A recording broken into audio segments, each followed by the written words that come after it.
महायुतीमध्ये कलह सुरूच. पुणे, नाशिक, संभाजीनगरवरून शिवसेना आणि भारतीय जनता पार्टीमध्ये विधान परिषदेच्या जागांसाठी रस्सीखेच.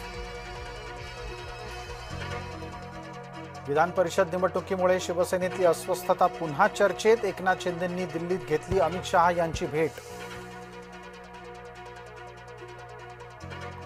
जळगावात विधान परिषदेची जागा लढण्यावर शिवसेनेचं एकमत. उपमुख्यमंत्री एकनाथ शिंदे यांना घातली गळ.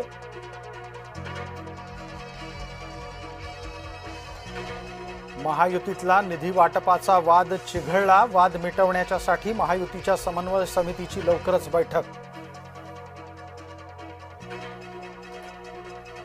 क्षितिज ठाकूर रवींद्र फाटक यांना धक्का देण्याच्या तयारीत. बविया सोडून शिवसेनेच्या तिकिटावर विधान परिषद लढण्याची शक्यता. जय महाराष्ट्राला जबाबदार सूत्रांची माहिती. कांदा प्रश्नी महाराष्ट्राच्या सरकारचं शिष्टमंडळ बुधवारी नवी दिल्लीत जाणार. शिंदे, फडणवीस, अमित शहा यांची घेणार भेट. मविया उतरली रस्त्यावर. कांदा प्रश्नी पुणे आणि चांदवड तसंच सोलापुरात केलं आंदोलन.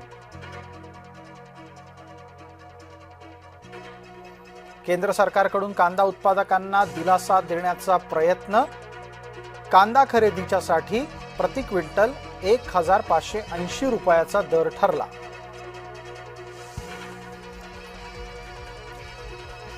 बकरी ईदच्या दिवशी मीरा रोडच्या सोसायटीमध्ये राडा. वाद झाल्यानं 2 गटात हाणामारी.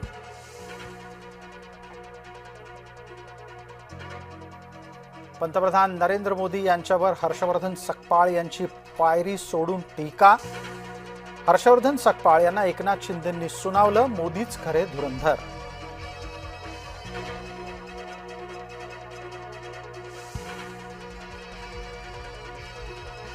एसटीची भाडेवाढ करावीच लागणार. परिवहन मंत्री प्रताप सरनाईक यांचे स्पष्ट संकेत. नीटच्या पेपरफुटी प्रकरणी मोटेगावकरचे पाय आणखी खोलात. मोटेगावकरनं निवडलेल्या विशेष पथकाचीही होणार चौकशी. अशोक खरातची आता न्यायालयीन कोठडीमध्ये रवानगी. लवकरच आणलं जाणार नाशिक रोडच्या कारागृहात.